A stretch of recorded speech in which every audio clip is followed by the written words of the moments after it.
the first monographic exhibition of the work of Toulouse-Lautrec that we've had here at MoMA in just about 30 years. And he's an artist who's always been part of our DNA. The 10th show we ever did in MoMA's history was a Lautrec show. The focus of the exhibition this time is a look at the city of Paris in Toulouse-Lautrec's moment and the myriad ways in which that city, its inhabitants, its restaurants, its parks, its night spots were really his artistic influence and inspiration.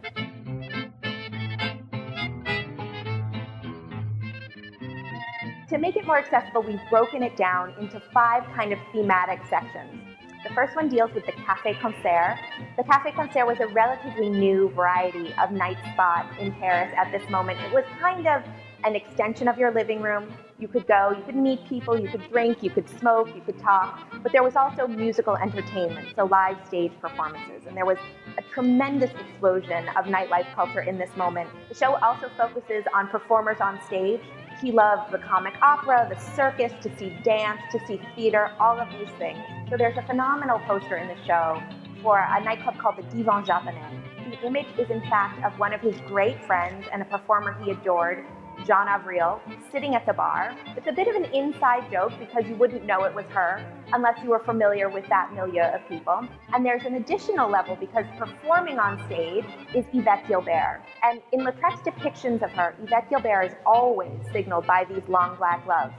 So this is a phenomenal depiction in which you don't even see her face because her head is cropped out of the frame, but you can still identify her because he made this her signature accessory.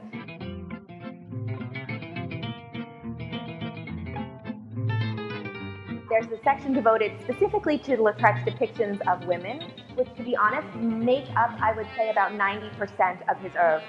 Women were formative in his life. He had an incredibly close relationship with his mother, but this extended also to his fascination with shop girls in the millinery places where he loved to look at hats, or the models that he paid to come to the studio, or the prostitutes with whom he lived at times in Paris's brothels. The portfolio that's called Elle, or the French for they, the female, is one of Lautrec's crowning achievements in lithography. It's a beautiful portfolio and was in fact commissioned by a publisher of erotic material. So the publisher was imagining this to be kind of a big deluxe success, but in fact, when the project was released, it was a commercial failure. Rather than the kind of titillating or potentially sexually charged images that one might expect, which was in fact depictions of scenes in a brothel where Lautrec was living at the time, they were instead the depictions of a true observer, someone who saw these women in all of the aspects of their lives in these very intimate, but honestly mundane and quiet moments. So you see them pinning up their hair in the morning, or drawing a bath, or enjoying those last few minutes before you have to get out of bed and get to work. Today it's considered one of his most sought after and kind of complete visions of Paris in this moment.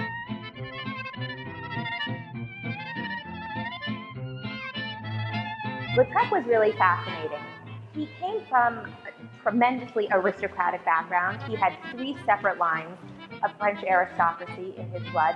When he came to Paris, he established an entirely different kind of life for himself, really reinvented himself as this kind of wild, bohemian, Montmartre denizen.